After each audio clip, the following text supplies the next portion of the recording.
30 watermelons, 60% off. 30 more for 20% off. 50% off. यहाँ पे कुछ भी हो सकता है. બિગ બિલિયન ડેઝ જ્યાં 1 લાખ કરોડની સેલ્સ માત્ર 2 થી 4 દિવસમાં થઈ જાય છે અને 1.4 બિલિયન લોકોનું ટ્રાફિક માત્ર 2 દિવસમાં જ આવી જાય છે. પણ બિગ બિલિયન ડેઝમાં એવું તો શું થાય છે કે જ્યાં દરેક પ્રોડક્ટની કિંમત અચાનક જ ઘટી જાય છે. તમે જ્યાં જોવો ત્યાં તમને ડિસ્કાઉન્ટ જોવા મળે છે. 50%, 60%, 70% ડિસ્કાઉન્ટ જેટલું મળે છે. दूसरे प्राइस में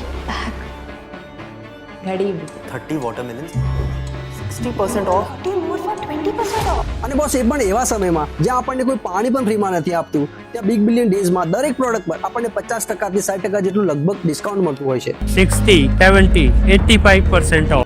અને આટલું હેવી ડિસ્કાઉન્ટ આપણને બિગ બિલિયન ડેઝમાં કેમ મળે છે? બાકીના દિવસોમાં કેમ આટલું હેવી ડિસ્કાઉન્ટ નથી મળતું? કોઈ પણ કંપની પોતાનું નુકસાન કરી અને આપણને ડિસ્કાઉન્ટ તો ના જ આપે તો બોસ આની પાસે થાય છે શું? આ લોકો આટલું હેવી ડિસ્કાઉન્ટ કઈ રીતના આપે છે કે લોકો તૂટી પડે છે. લોકો અહીંયા આખું વર્ષ વાટ જોઈને બેઠા હોય છે કે ક્યારે બિગ બિલિયન ડેઝ આવે અને અમે અમારી જરૂરિયાતનો સામાન સસ્તાથી સસ્તા ભાવમાં લઈ લઈએ. મારા એક મિત્રને સેમસંગના એરબડ લેવા છે અને એ વાટ જોઈને બેઠો છે કે ક્યારે બિગ બિલિયન ડેઝ આવે અને હું ડિસ્કાઉન્ટમાં એ 5000ના એરબડ 1500માં લઈ લઉં.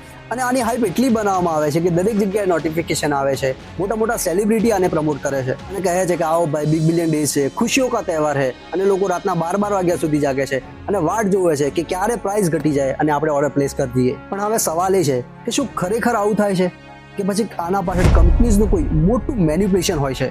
તમારા એ બધા જ ડાઉટને ક્લિયર કરી દઈશ આ વિડીયોમાં કે કઈ રીતે મોંઘામાં મોંઘી પ્રોડક્ટની કિંમત ઘટી જાય છે, એ પણ આ ફેસ્ટિવલ્સના દિવસોમાં.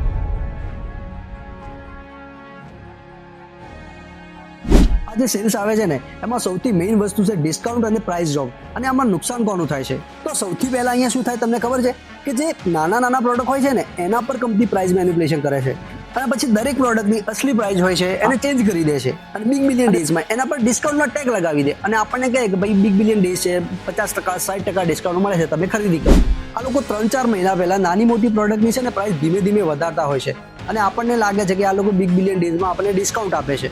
દોસ્ત આ કંપનીઓ સારી રીતે જાણે છે કે જે પ્રોડક્ટ આપણે બિગ બિલિયન ડેઝમાં ખરીદવાના છીએ ને એ પ્રોડક્ટની કિંમત 4 મહિના પહેલા શું હતી ને એ આપણને 100% યાદ જ નહીં હોય. અને ઘણા કેસમાં તો એવું પણ બની જાય છે કે આપણે પ્રોડક્ટની 4 મહિના પહેલાની પ્રાઇસ કરતાં વધારે પ્રાઇસમાં ખરીદી લઈએ છીએ અને આપણે જે વિશલિસ્ટમાં પ્રોડક્ટ એડ કરીને મૂકી દઈએ છીએ ને કે આને પછી ખરીદીશું, એનો પણ ડેટા કંપની સેવ કરીને મૂકી દે છે. અને તમને જે આખો દિવસ એડ્સ આવે છે ને એ વિશલિસ્ટના ડેટા પરથી જ આવતી હોય છે. પણ મને ખબર છે કે હવે તમે એમ કહેશો કે યાર જે આ મોબાઈલ ફોન્સ અને આ ટીવી, ઇલેક્ટ્રોનિક્સ ઘણી બધી વસ્તુઓ હોય છે કે જ્યાં ખરેખર ડિસ્કાઉન્ટ મળતું હોય છે તો પણ આ કંપનીઓ પ્રોફિટ કઈ રીતના કમાતી હશે? ચાલો એ પણ જોઈ લઈએ. બોસ જ્યારે આ બિગ બિલિયન સેલ્સ આવે છે ને ત્યારે ડિમાન્ડ એકદમ રોકેટ બની જાય છે અને એક જ દિવસમાં આ કંપનીઓ એટલો સામાન વેચી દે છે કે જે મહિનાઓ સુધીમાં ના વેચી શકે. અને બલ્કમાં પ્રોડક્શન અને બલ્કમાં ટ્રાન્સપોર્ટ થવાના કારણે આ પ્રોડક્ટ્સની કિંમત ખરેખર ઘટી જતી હોય છે કેમ કે બહુ મોટા પ્રમાણમાં ટ્રાન્સપોર્ટ થતો હોય છે. માની લો કે બિગ બિલિયન ડેઝમાં કોઈ પણ એક પ્રોડક્ટ પર 20-30% ડિસ્કાઉન્ટ મળે છે તો પણ વધારે ક્વોન્ટિટીમાં પ્રોડક્ટ વેચાવાથી કંપનીને સારું માર્જિન અને પ્રોફિટ તો મળી જ જાય છે. અને આ જે ઈ કોમર્સ પ્લેટફોર્મ હોય છે એ તો એક સ્ટેપ આગળ જ હોય છે. આ લોકો શું કરે છે ખબર છે? જ્યારે સેલ્સ આવવાની હોય ને ત્યારે એમના લોજિસ્ટિક વેરહાઉસ અને ડિલિવરી નેટવર્ક એકદમ રેડી રાખે છે અને સ્ટોકમાં પ્રોડક્ટને પહેલાથી જ મૂકી રાખે જેથી લાવવા અને લઈ જવાનો એક્સ્ટ્રા કોસ્ટ ના લાગે. આ લોકો ઇલેક્ટ્રોનિક પ્રોડક્ટ પર એટલા માટે ડિસ્કાઉન્ટ આપે છે કારણ કે એમના જોડે બલ્કમાં સ્ટોક હોય છે અને નવી સિરીઝ આવ્યા પહેલા જૂની સિરીઝનો સ્ટોક ખાલી કરવો પડે છે કેમ કે ઇલેક્ટ્રોનિકમાં નવી સિરીઝ આવ્યા પછી લોકો જૂની સિરીઝ લેવાનું ઓછું પસંદ કરે છે.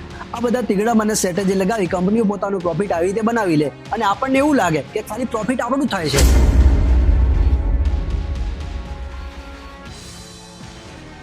તમને ખબર છે કે ઇન્ડિયન્સની બહુ જૂની આદત છે કે પોતાનું ઘર મૂકી બીજાના ઘર પર નજર રાખવી. પોતાના છોકરાને જો કદાચ 70% આવે હોય ને તો કંઈ નહીં, પણ જો કદાચ પાડોશીના છોકરાને 80% આવી ગયા ને તો પતી ગયું.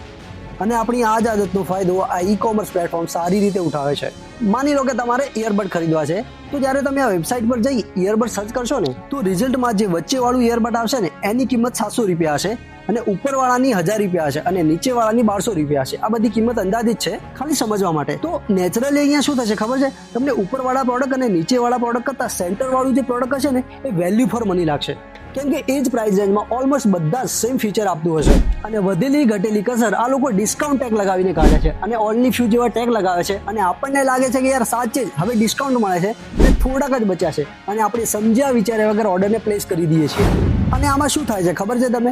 આ લોકો પહેલાથી જ તૈયાર હોય છે, કેમ કે એ લોકોને ખબર હોય છે કે લાખો પબ્લિક આવવાની છે અને જેટલી પણ હોય છે ને કે આ પ્રાઇસ મેનિપ્યુલેશન અને બીજી બધી સ્ટ્રેટેજી એ બધું પહેલેથી જ અપ્લાય કરીને રાખે છે. અહીંયા એમનો જેટલો પણ જૂનો સ્ટોક હોય છે એને પણ ડિસ્કાઉન્ટ આપી ખાલી કરે છે, કેમ કે એ વખતે જૂની સિરીઝને રિપ્લેસ કરવાની હોય છે અને નવી સિરીઝ આવે એટલે બધી જ જૂની સિરીઝને ખાલી કરી નાખે છે અને એમનો બધો તિગડમ અને સ્ટ્રેટેજી લગાવી માલ સામાનને આઉટ ઓફ ધ સ્ટોક કરી નાખે છે.